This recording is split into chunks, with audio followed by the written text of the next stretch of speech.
على محمد وآل محمد وعلى السلام عليكم ورحمة الله وبركاته. أعوذ بالله من الشيطان الرجيم. بسم الله الرحمن الرحيم. الحمد لله رب العالمين وبه نستعين على أمور الدنيا والدين. الصلاة والسلام على رسول الله خير الخلق الله الذي سمي في السماء بأحمد وفي الأرض بأبي القاسم محمد.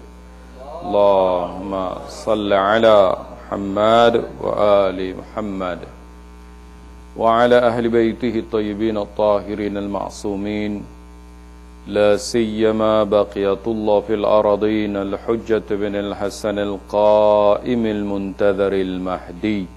اللهم صل على محمد وآل محمد.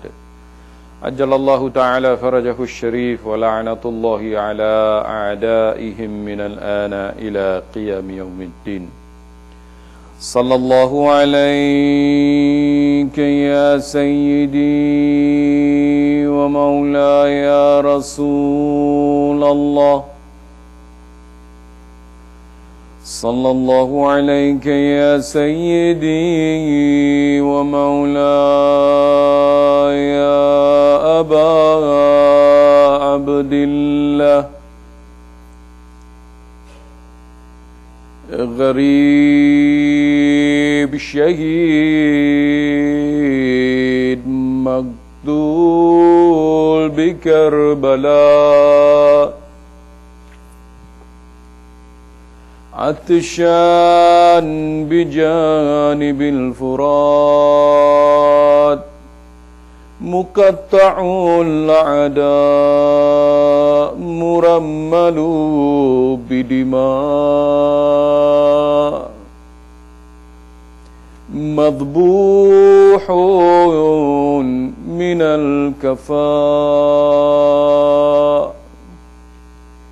مدفون بلا كفان. فزمن اعتصم بحبلكم وأمن من لجأ إلى حصنكم، فيا ليتنا كنا معكم سادتي فنفوز فوزا عظيما.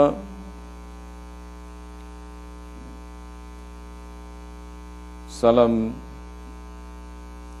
be upon the Imam who were left alone on the plain of Karbala. Salam be upon the Imam who was left thirsty when he was just next to the river of Euphrates, which water was consumed by wild animals, by dogs, wild boars. Salam be upon the Imam whose body was trampled by horses, whose body was cut into pieces, whose neck was severed from the back, and who was buried without his shroud. And he is a son of Fatima Zahra Salamullah alayha, the daughter of Rasulullah.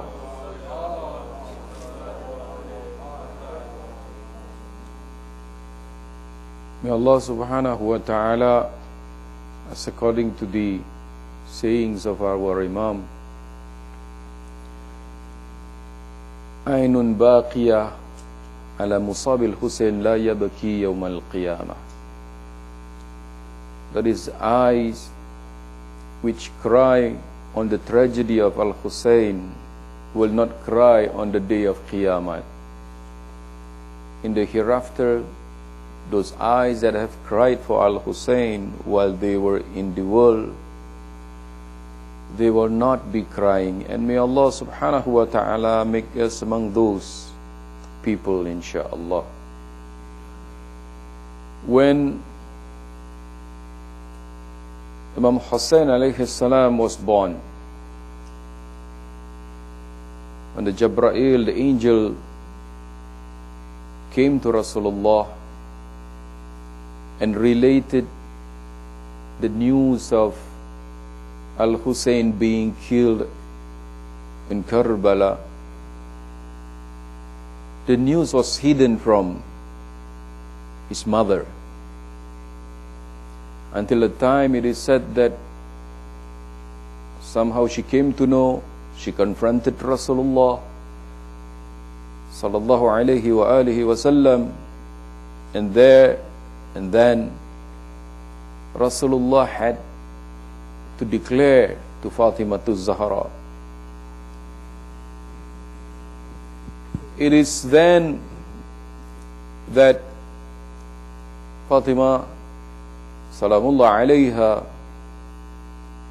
asked from Rasulullah, Ya Rasulullah, when Hussein was killed, when Hussein is killed in Karbala, will you be there? Will Ali be there? Will I be there? Will Al-Hassan be there? Rasulullah said, no, none of us would be there. But then who will cry for Al-Hussein? Fatima Zahra asked from Rasulullah. Rasulullah said, Ya Fatima, the ladies will cry for the ladies of Al-Hussein. And the men will cry for Al-Hussein.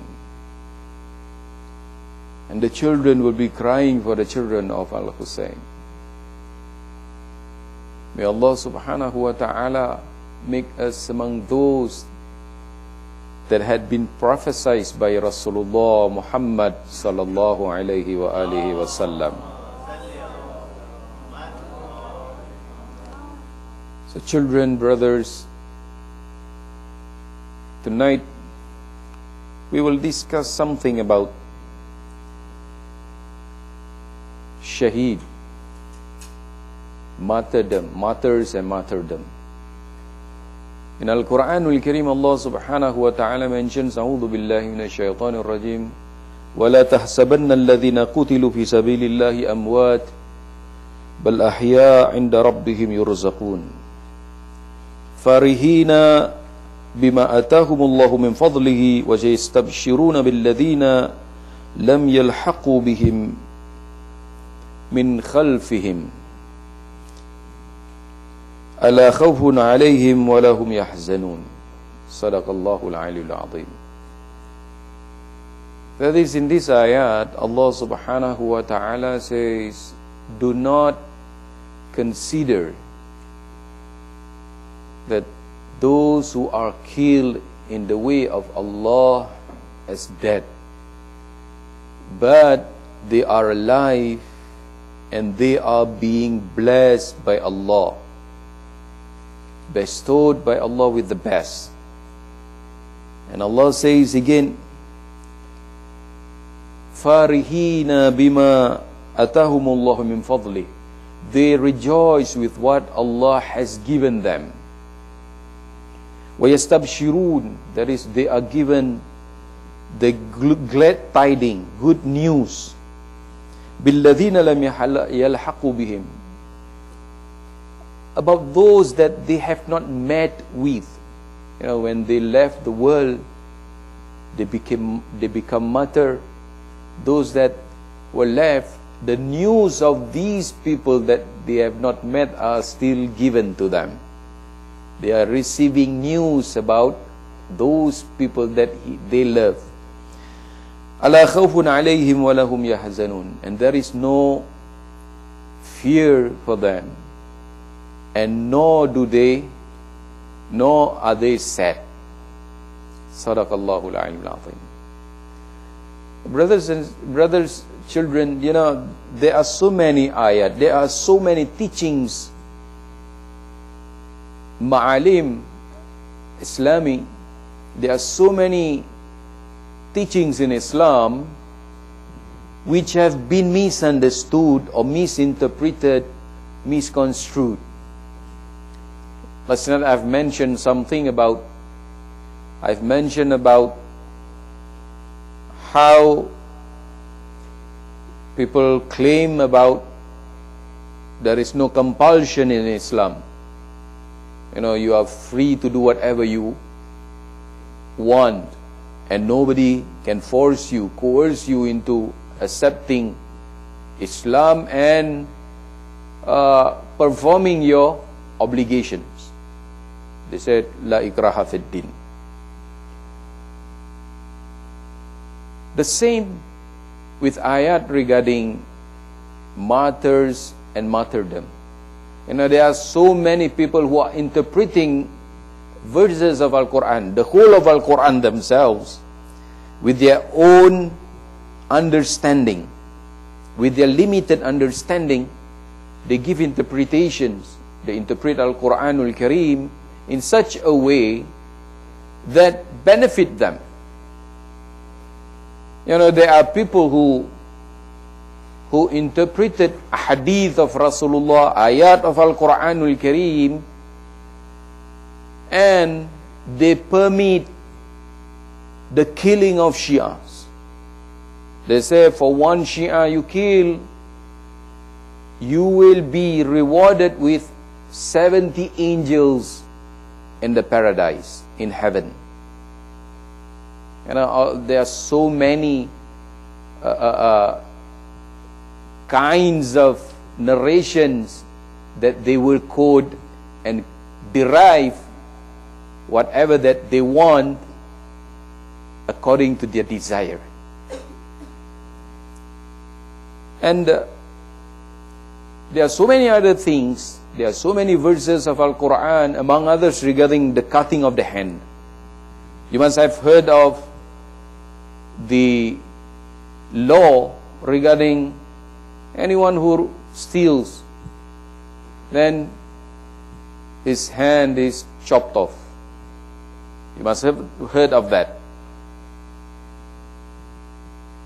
And in some places in this world, we can find people easily cutting hands, killing in the name of Islamic laws. Some declaring that whatever that they are doing, whatever that they are striving for is for Islam. Therefore, if they meet with death while striving,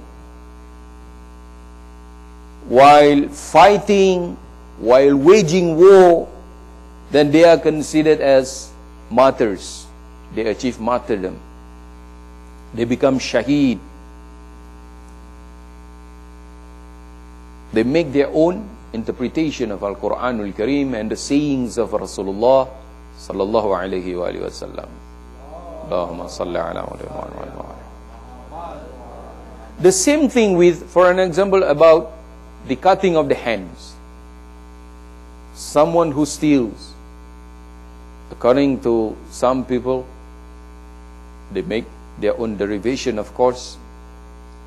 You steal, they cut. The one thing that make the difference between those people and what the true teachings of Al-Quran and Rasulullah, with the explanation from Ahlul Bayt alayhimus salam, for an example, there are 17 conditions. 17 conditions.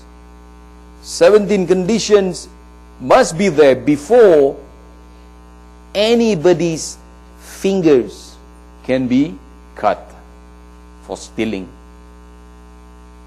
And if we are to go through these 17, if we try to get all 17 conditions, it's like no one's finger will ever be cut. The conditions are so difficult that it's like almost impossible to have all 17, not any one or some of the conditions. All 17 conditions must be there before anyone's finger can be cut. And it's not the hand, it's a finger. Because Amirul Mu'minin explained that the palm is a haq, the right of Allah subhanahu wa ta'ala. Because when we pray, the palm must be on earth. You know, if we cut that, we have in fact removed something that is the right of Allah subhanahu wa ta'ala. But in Afghanistan, you find them cutting people just like that, from the wrist. There was once a learned man in the city of Mashhad. His name is Ayatollah Husseini Tehrani, and he is among the best student of Ayatollah Hussein Tabatabai, Muhammad Hussein Tabatabai, the writer of the book Al-Mizan, exegesis of the Al-Quran. Once he was warded in a hospital in Mashhad for quite a while. So the doctors there, the surgeons there became friends with him. So one day after he was discharged, the doctors gathered and came and visited him at home. In their conversation, the doctors were questioning him about the rationality of cutting the fingers in Islamic law, according to Islamic law. They said, we disagree to that. We disagree with the law of cutting the fingers. They said, we are surgeons, we are doctors, we are surgeons, and we are supposed to fix things. We are not supposed to cut things, they said. But that Ayatollah Husseini Tehrani gave another interpretation to them, give them another understanding. First he said, well, you people are surgeons. You cut parts which are bad, don't you? They said, yes. Yes, those fingers that in Islam which are cut, they are, because they are bad, they are cut. If you do not cut, for an example, during surgery, someone who has got cancerous, got a cancer, they have to remove something. If they don't remove it, it will spread in the body. So they have cut and to remove it. The Ayatollah said to him, it's the same with cutting of the fingers. Thieves, if you do not cut their fingers, they will spread. The sickness will spread. If you cut their fingers, it will be lessened to the thieves and it will be lessened to the others. It is cancerous, he said.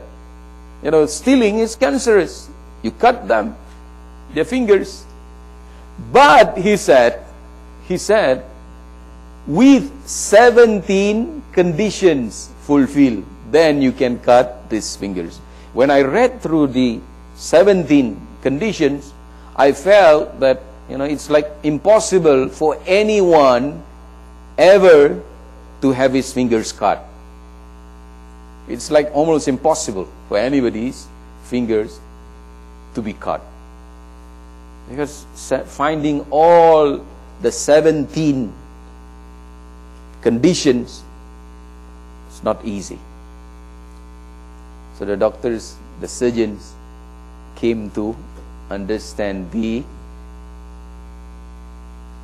logics of Islamic law. You know, it's like they are surgeons, they remove things which are bad. The same in Islam. Islam remove things. Cutting of the fingers is much better than, for an example, you get someone is caught for stealing, you place him behind bars for 1 year, 2 years. You know what happened? The family will be in trouble. Children, the wife, and so on and so forth. By the time he leaves the prison, the wife may have been gone. Children don't know where. So if you cut his fingers, tomorrow he will go home. And life will be normal again. And these are among the rationality of the Islamic laws. But we have to stress here that it's not just simply if someone steals, you take him and cut his hand. This is not Islamic, and we have seen in many places. We are seeing this happening in Afghanistan. The people who have interpreted Islam according to their own desires. When we move away from Ahlul Bayt, this is what we get. When we move away from Ahlul Bayt, when we leave Al-Quran and we take Al-Quran on its own, without Ahlul Bayt, this is what happens. You get fingers cut, hands cut, you get heads severed for small, tiny crimes which do not deserve such punishment. In Islam,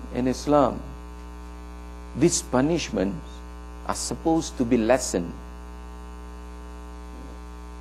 They are supposed to be guidance. It changes a society. So these are among things that we find in Al-Quranul Kareem being misinterpreted, being misconstrued. And when that happens, for an example, whatever that we are seeing in Afghanistan, people are saying this is Islam, which is barbaric. As Islam is mocked at. People who call themselves doing jihad in the way of Allah, and then they say, if we are killed, we are martyrs. If we kill anyone, we will be rewarded. When Allah subhanahu wa ta'ala says in Al-Quranul Kareem, it is very clear. Allah subhanahu wa ta'ala says, لا تحسبن الذين قتلوا في سبيل الله أموات. في سبيل الله, this in the way of Allah should be the condition. Well, we have to ask these people who claim themselves to be martyrs, claiming that if they are killed while doing whatever that they are doing, they will be martyrs. What in the way that they are doing is in the way of Allah subhanahu wa ta'ala? What? Because even in declaring war, there are conditions to be fulfilled before you declare war. In fact, in Islam, in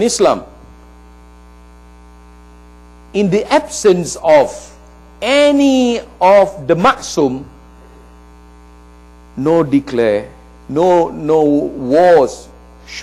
war should be waged. Starting of war, it's not permitted. Defending, yes. So it's not as easy as like what these people are doing. And even it is said that in Syria, the price for the head of a Shia is $750. For an Alawi, $500. For a Sunni, $250. So the Shia's price is higher. We are much more valuable by few $100s. See, this is what they consider as, this is what they consider as their striving, their jihad.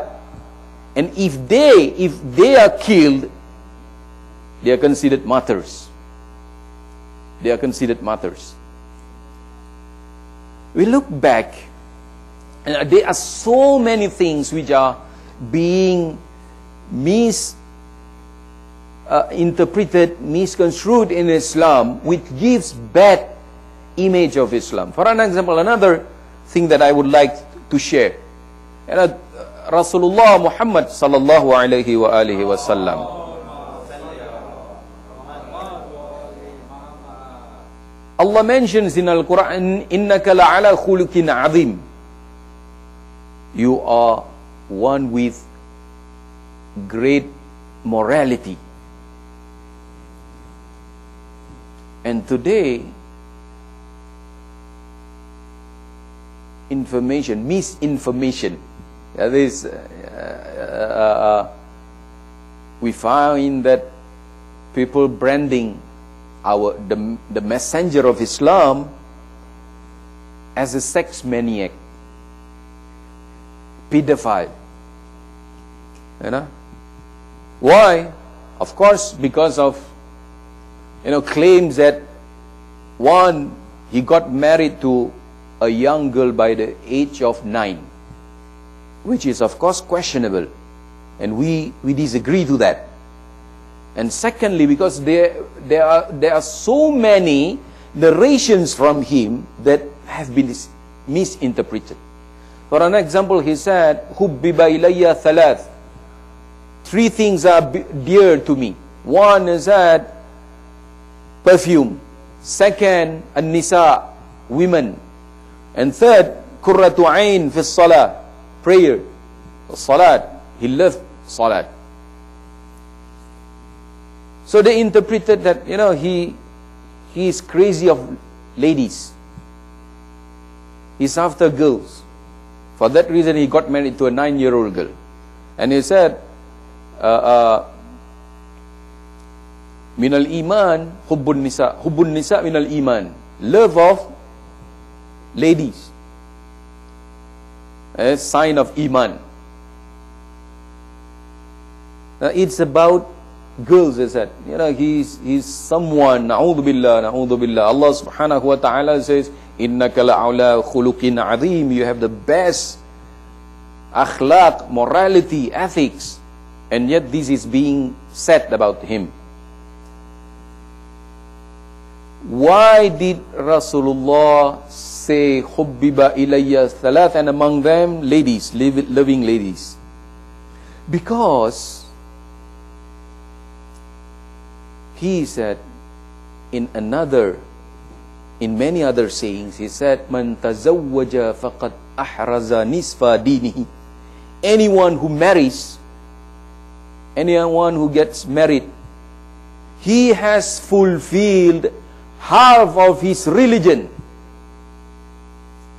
That is, a woman, a wife, is in fact a means of perfection for a man, for his iman, in his belief. For that he loves woman, because woman helps men, women help men to achieve perfection in their religion. And these are among things being misinterpreted in Islam, and of course by enemies of Islam. They said he loved women, and then he goes after young girls. What we found in the history of Rasulullah Muhammad sallallahu alaihi wasallam,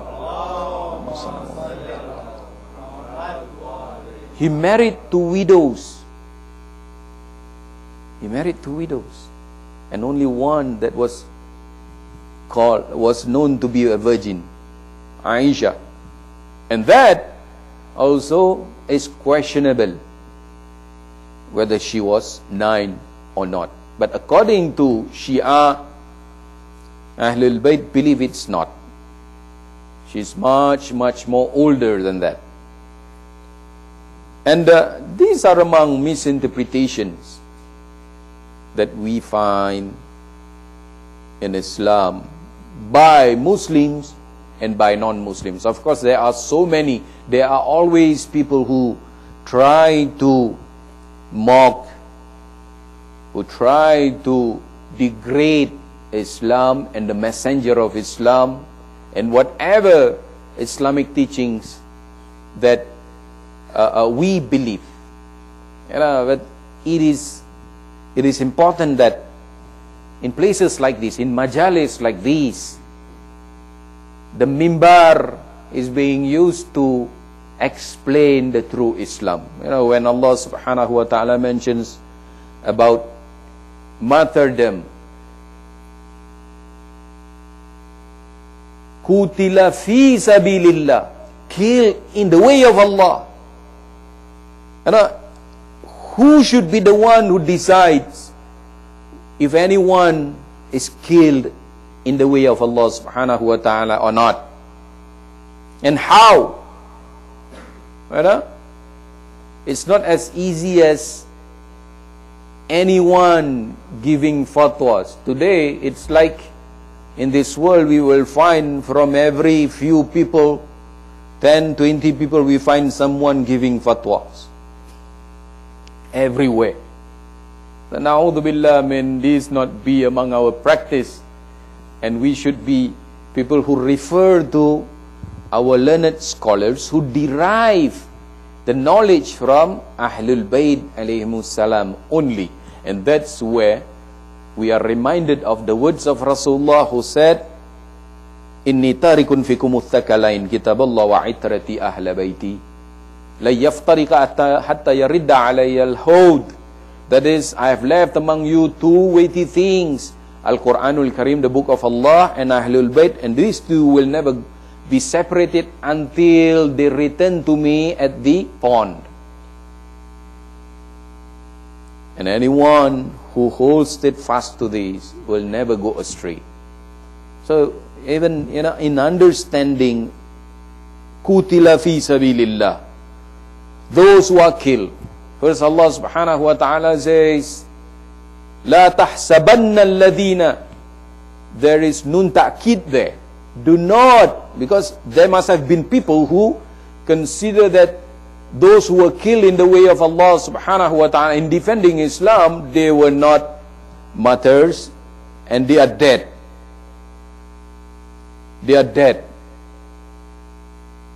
According to Islam, those who are killed in the way of Allah, they do not die, but in fact, it is the beginning of life.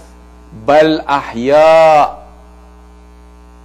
La tahsabanna alladhina qutilu fi sabilillahi amwata bal ahya. Do not consider those who are killed in the way of Allah as dead, but they are alive. Inda rabbihim yurzaqun, and they are blessed, bestowed by Allah subhanahu wa ta'ala with gifts and everything. So it is not when someone meets death from serving Allah subhanahu wa ta'ala, it is not death. It is not the beginning of death, but it is the beginning of life. One. So, and it is not, you see, Allah subhanahu wa ta'ala says, Balahya inda rabbihim yurzaqun. Inda rabbihim yurzaqun. That is, they don't lose. In fact, they are gaining. After achieving martyrdom, they gain more. There are so many characteristics or what we say rewards for martyrs. There are so many rewards for martyrs. It is said the first blood that drops, the very moment all the sins of that martyr is forgiven by Allah subhanahu wa ta'ala. This is, and there are so many, around 6, 7 which are mentioned. But still, something remains. Something cannot be forgotten. Something cannot be forgiven by Allah subhanahu wa ta'ala. Haqqun nas. Anything that belongs to others, Even if you are shahid, you have been martyred, the rights of others should be returned. You know, you don't owe $1 million and you go somewhere saying that you are doing jihad so that you die and you don't have to pay that $1 million to escape paying your debt. Haqqun nas, Allah can forgive if we do not pray, because that's His right. But when someone takes someone else's right, Allah cannot forgive. Only that person can forgive. You know, for an example, when Sayyidatun Nisa'il Alamin Fatimatu Zahra Salamullah alayha, when those enemies came to the house of Fatimatu Zahra, they broke the door. They kicked the door, and she was pinned behind the door, and a nail poked into her rib. What did she say? When they came and visited her, she said, Wallahi, every after prayer, wajib prayer, I will invoke Allah to curse the two of you. And on the day of Qiyamah, I will complain to my father Rasulullah of what you have done to me. You know, it's not like after that they can be doing things and get killed and then Yawm al-Qiyamah, it will all be forgotten. No. No such thing. It will not be forgotten. It will not be forgiven by Allah subhanahu wa ta'ala. All depends on Fatimatu Zahra Salamullah alayha. And what more, it is said that on the day of Qiyamah, she would come and she would bring with her the blood-stained clothes of Imam Hussein alayhi salam, and say to Allah, and says she would be saying to Allah, Oh Allah, iqdi baynana, bayni wa bayna qatil al-Hussein. Oh Allah, judge between me and the murderers of Al-Hussein. You know, there is no such thing as someone doing everything and then they can do something else to become a martyr and then things will be forgotten. No, it will not be forgotten, it will not be forgiven. There are few other things that mentioned by Rasulullah sallallahu alaihi wasallam. It is said that a martyr, yuksa min kaswatil jannah, he will be dressed with the clothes of Jannah, and whatever that he takes with him, it will give the aroma of misk, the best perfume found. There are so many other things mentioned. You know, these are among what had been mentioned. And of course, it is said that there is no one greater in position than the shaheed in the eyes of Allah subhanahu wa ta'ala. But, like I've said, you know, we have to be very careful. Who interprets that one who becomes shaheed or not? The shuhada of Karbala, clearly they were guided by our Imam, and they were in fact shown by Imam Hussein alayhi salam on the night of Ashura, before the day of Karbala, the day of Ashura, the night before that. It is said that Imam Hussein gathered all the companions and tell them, you are free to leave. I have lived your allegiance. You are no longer obliged to do anything for me. You are not obliged to defend me. You should go. You can go. You know, when they heard what Imam Hussein said, they were crying because they had expected something else. They have wishes, they have expectation. Their expectation is, because knowing that they were with the Imam of their time, and fighting, defending Islam with the Imam of the time, the reward is none other than Jannah and achieving martyrdom. When they were told to leave, in fact, one of the companions of Imam Hussein alayhi salam, his son was arrested in Ray, in a place in Iran. He was informed the night of Ashura that his son, his name was Muhammad Bashar al-Hadrami. Muhammad Bashar al-Hadrami, he was informed that his son had been arrested. Imam Hussein heard of that. Imam Hussein said to him, "You are free to go to get the release of your son." Do you know what his answer was? He said, "May Allah subhanahu wa ta'ala kill me, and may I be eaten by wild beasts if I were to leave you, Ya Hussein." See what kind of belief, what kind of iman they had. Shuhada of Karbala, they achieved martyrdom in front of Imam of the time, defending Imam of the time, defending all the ideologies of Islam. And it was not easy, of course, because before that, there were thousands of people, hundreds of people who came along with Imam Hussein. And in fact, some of them left on the night of Ashura. On the way from Makkah to Medina, from Makkah to Karbala, some of them left. It is said that when Muslim bin Aqil, the news regarding Muslim bin Aqil was conveyed to Imam Hussein alayhi salam, Muslim bin Aqil had been killed. That night Imam Hussein gathered the people. Some of them left Imam Hussein because they had expected that Imam Hussein would reach Kufa, would be welcome, and would be in position, would be leading the Ummah in Kufa, and they would be sharing the fruit. So when they heard that Muslim bin Aqil had been killed, they left Imam Hussein.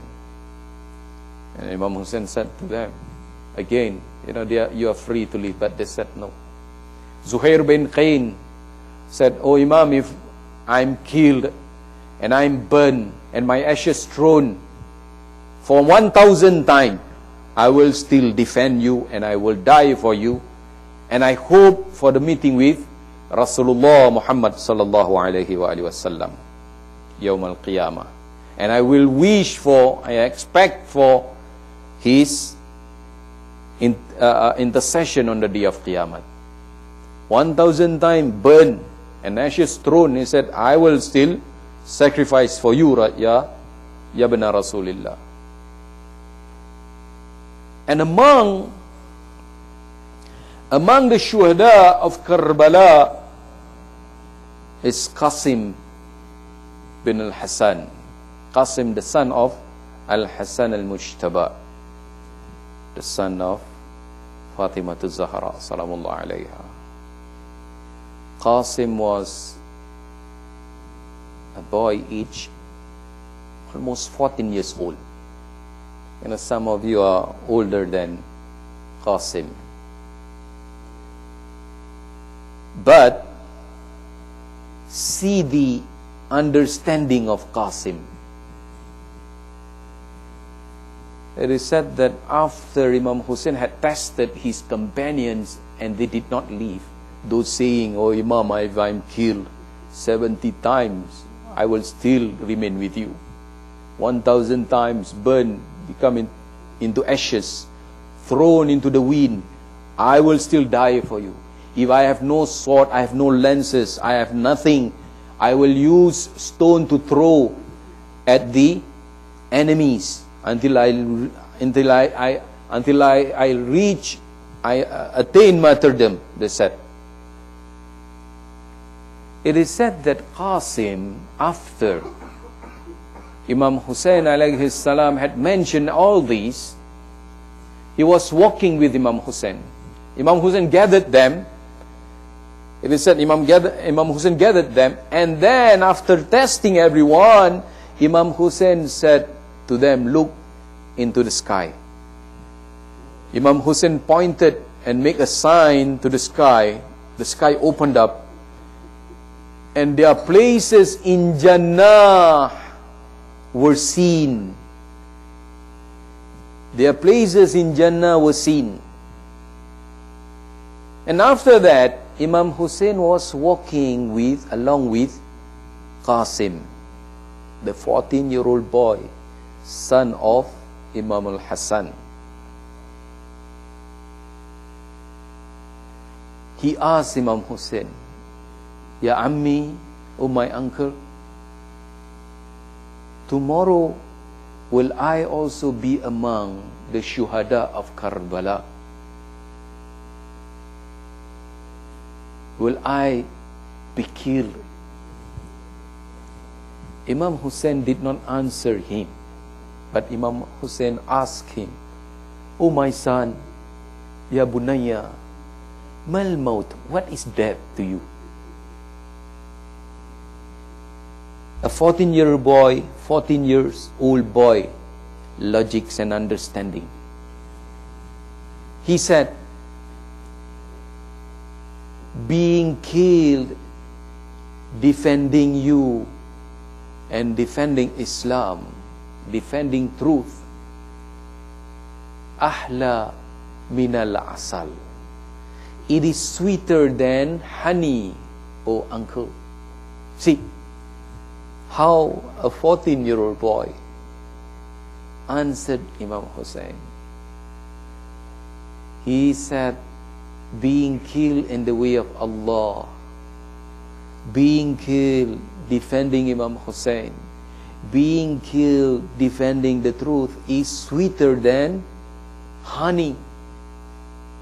And then he asked, Ammi, how about Ali al-Asghar? Will Ali al-Asghar also be killed? Imam Hussein said, yes. You may know, Ammi, tomorrow the enemies will not lay off their hands even from the tents of the ladies. They will reach the tent of the ladies and they will hurt Ali al-Asghar. Imam Hussein said, yes. That is what they will be doing. Tomorrow they will kill everyone and they will get to the tent of the ladies and they will be plundering the tents of the ladies. Just imagine, brothers, children, what happened on the day of Ashura.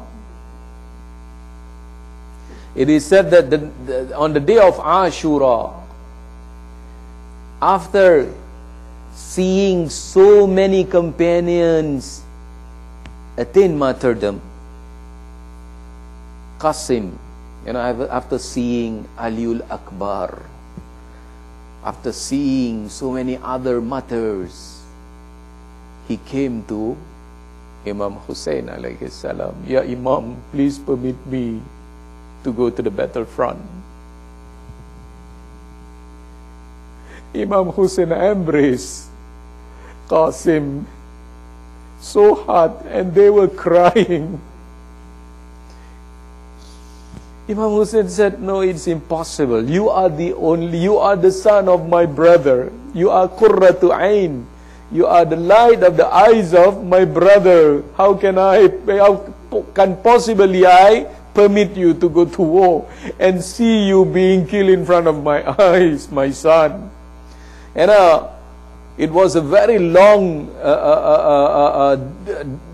talk between the two of them. Imam Hussein rejected. He went back. It is said that Qasim went back to the tent, met with his mother, Rubab, Mufarwa. It is said that he recalled something. He he recalled that his father had written a letter, had written something, and placed it on his arm, which his father told him, at any time when you are in distress, a very bad distress, you open this and see what's inside. He was in a very big distress.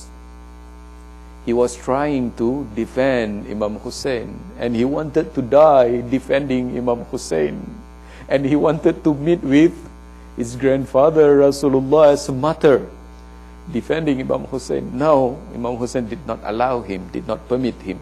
So what he has to do? Now he is reminded of that letter. He opened it up. It was a letter from Imam Hassan seeking permission, telling Imam Hussein to let his son sacrifice himself in defending Al-Hussein.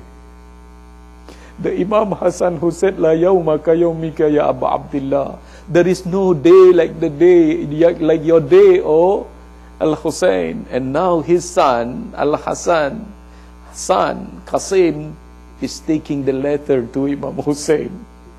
Ya Ammi, please read this. This is from my father, your brother Al-Hassan. He gave it to Imam Hussein. Imam Hussein read that. Imam Hussein was crying so hard. Now he said he will lose the son of Imam Hassan, the Qurratul Ain of Imam Hassan. He permitted Qasim to leave and to meet with his enemies. It is said that this young boy, he left the tent towards the enemies. He was wearing sandals. As he fought with the people, with the enemies, he killed a few. 14 years old boy, very long sword. He was swinging here and there, striking. He killed some. But suddenly, one of the strap of his slippers, of his sandal, broke. He stopped. He stooped low to tie the strap. As he was doing that, someone came from behind him and struck off from his back on the head. He fell down on his face calling, Assalamu alayka ya Ammi, ya ibn Rasulillah, ya Aba Abdillah. It is said that he fell on his face. Imam Hussein, hearing the call of Qasim, came after him like a very angry lion. He came, he fought with the enemies. They ran away.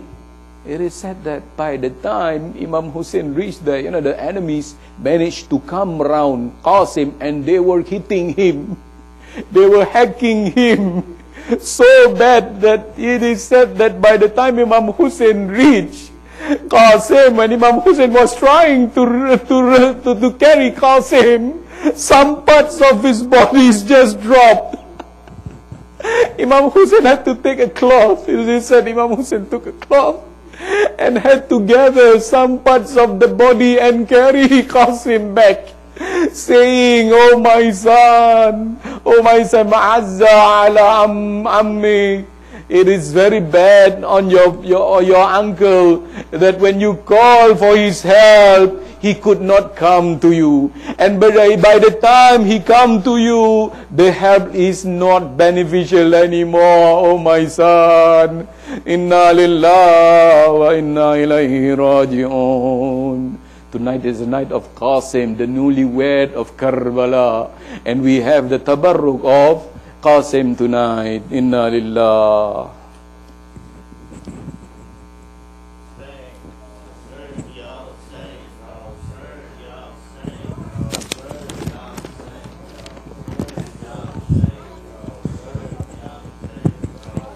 Ya Shah Qasim.